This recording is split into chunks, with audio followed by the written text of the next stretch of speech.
tuning in to Capital Outdoors. Every Friday at 7 o'clock, we're bringing you news about Illinois hunting, fishing, surrounding states, all their information. Each week, our show is getting a little bit better, a little bit bigger, and you know what?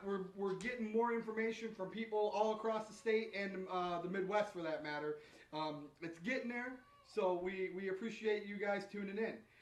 Before we start the show, we have a giveaway. On Tuesday, I went to Farm and Home for Men's Night, and they allowed us to set up a little booth or a table and stuff like that.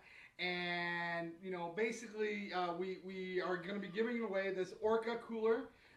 It's NRA. I mean, these things are the exact same thing as a Yeti, and they're fantastic. I use one, and it's great. So you can see we got a bunch of names in there. These are people that signed up on Facebook or dropped the name in there. And I'm just going to pull a name here real quick. All right, who do we got? Link. Tim Bartlett. So, Tim, we got your number here. We're going to be giving you a call. Congratulations. You won the Orca mug here. And congratulations to you. But before we dive into all the information, we have so much here in Capital Outdoors that we really pride ourselves in.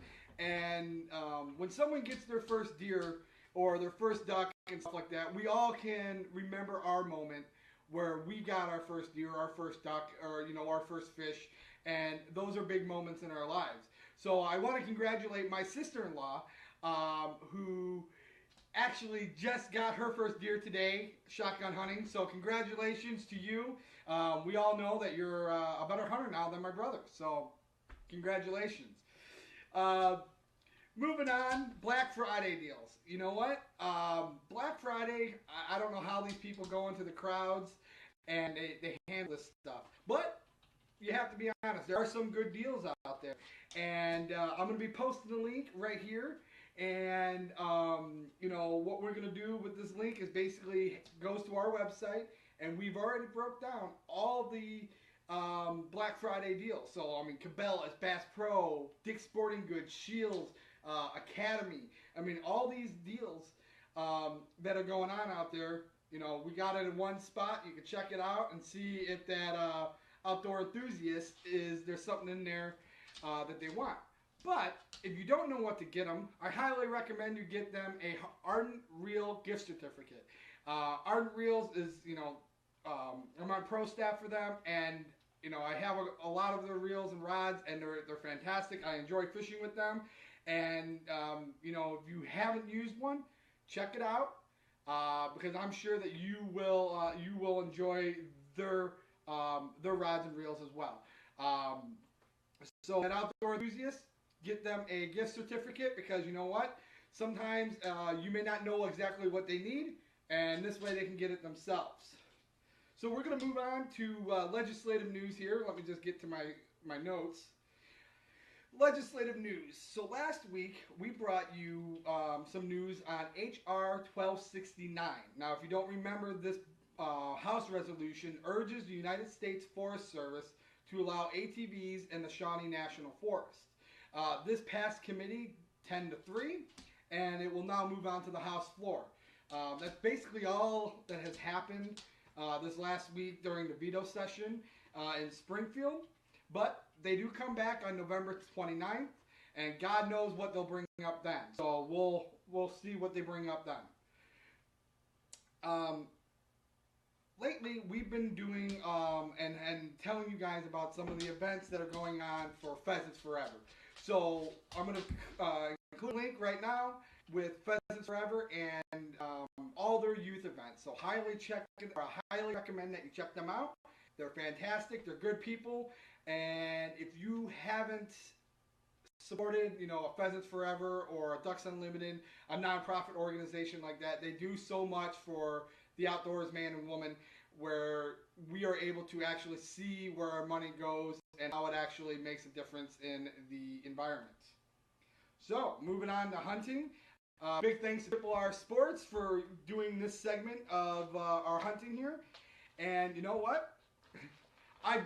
All day, I'm getting emails and Facebook messages and stuff like that from people saying, hey, big buck down, I got a doe. You know, we're seeing them in the rut. I mean, there's a lot of action going on out there, and just kind of want to, first start off about safety. It's not bow season at the moment unless you're on private grounds, and I will get to that here in a second. But safety, ladies and gentlemen, should always be first. Make sure you're wearing your safety harness and you're have it muzzle in a safe direction, because no deer is worth anybody's life, or no duck for that matter also is worth anybody's life. 80% of reported tree stand incidents are actually because people weren't wearing a safety harness. So the IDNR reminds you to make sure that you are safe in the field, both guns and wearing your safety harness and stuff like that. So we're going to move on. This is some surrounding state news. Kentucky, if you are hunting in the counties of Boone, Nicholas, Fleming, or Bath, you need to visit a disease sampling station for tuberculosis. How do you say this? Tuberculosis? Tuberculosis? Okay, tuberculosis. So, right. So, yeah, by bringing your deer there and you doing these types of things, it's helping the Kentucky, in this particular case, DNR with their studies and so forth.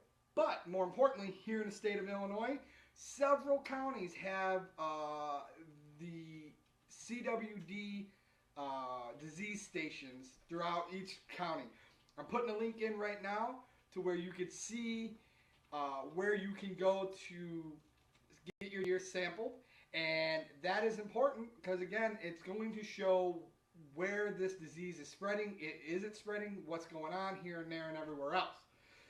So, if you're deer hunting in the northern part of the state, check out the link. It takes 5 seconds. I mean, it's right there. Check it out so that way you can see where you can get your deer sampled for CWD. What else do we got here? These numbers are already out there because of hunting season for shotgun season. But the November 13th, 2016, the Illinois archery deer hunting harvest numbers were 39,000 compared to 38,000. So that's an increase from what we've seen since the beginning of the year. Harvest to date consists of 44% does, 56% bucks, and your top 5 counties, no surprise here, ladies and gentlemen, if you've been following us, you know it. It's Pike, Fulton, Adams, Jefferson, and Joe Daviess County. But one thing you can take from that, bucks are in the rut, and that is for certain. All right, duck hunters. With this weather changing, you got to be out there. The Forbes Biological Station has some insight. They estimated around 3,300,000 ducks in the Illinois River Valley, which is a 15% increase above the average and 56% from the previous week. Last week it was around 200,000. This week it's at 330,000. So what are you guys seeing out there?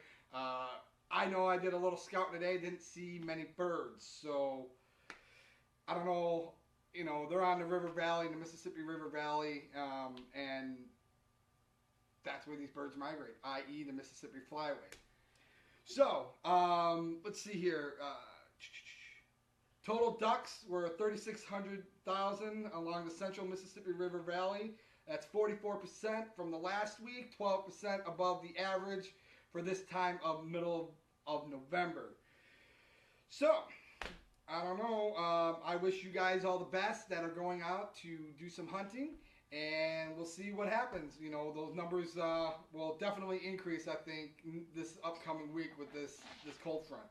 For those of you that are hunting the Braidwood and Mazonia area, I got some numbers.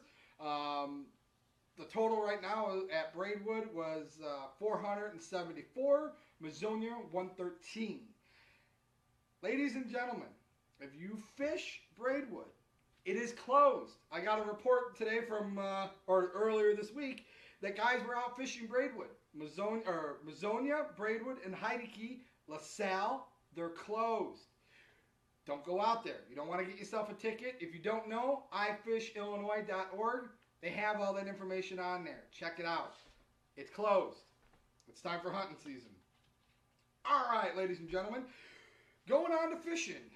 There's not really much here, but I want to give you kind of some insight to some things. I want to thank Fishity, or I'm not sorry, Fishity, but Fishface and Fishity, because, you know, I like both of them, and they both help me out in what we do here at Capital Outdoors. This is a perfect time to go through your tackle box, find out what you need, and where you need it for your upcoming season. This way you know what you need for the next year. So, you know, with this weather changing, if you don't get out hunting or, you know, you're just strictly fish, perfect time to really find out what you have in your accessories and your gear. So I was going through Facebook, and a few weeks ago, I was notified about a meeting that was taking place at Hammond Marina in Indiana. And this is strictly for Lake Michigan, southeast Lake Michigan. They had this meeting where stakeholders, anglers, researchers, around 40 researchers and managers went, and they talked recent changes in the base of the food web, status of trends of prey fish, mass marking of Chinook, salmon, and lake trout, long-term monitoring of yellow perch, and angler surveys, and recreational fishery focusing on the Illinois waters of Lake Michigan. Ladies and gentlemen, this is extremely important. If you fish Lake Michigan, you know that the fishery, it's in some trouble. And this particular little focus group was there to try to see, you know, and educate anglers and recreational people what's going on in the food and, you know, the food web and everything else. We informed you, I think, like 3 weeks ago about how the DNRs for Wisconsin, Illinois, Michigan, and Indiana are going to actually be reducing their stocking of salmon in Lake Michigan. So little focus groups like this are key and vital for us to give our insight and our opinion of how they can manage that. Our buddy over at Pat Harrison Outdoors, sorry, I'm trying to keep up with all my notes here. Pat Harrison Outdoors, he gave us some insight for what's going on the Chicago River. Surface temps are down. They're about 50 to 52 degrees and 56 to 58 near the discharges.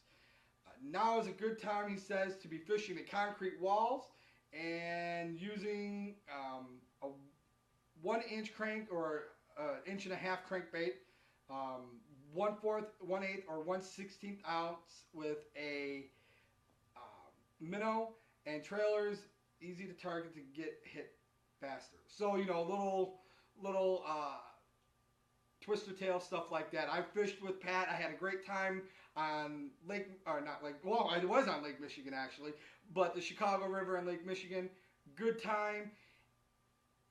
And, you know, this guy knows what he's doing. He's down there 4 or 5 times a week. You know, so if there's anything happening on the Chicago River, he knows what's going on. So we're going to talk about conservation for a second. I mentioned Pheasants Forever, but here's some interesting news. The Ducks Unlimited and 20 partners recently received an award for $1 million for the North American Wetland Conservation Act grant. This is down by the Shawnee National Forest, and this is great. This is how you see your tax dollars, you know, grants and stuff like that. You know, at least you're seeing it in things that you enjoy. But here's the key point. This is really key.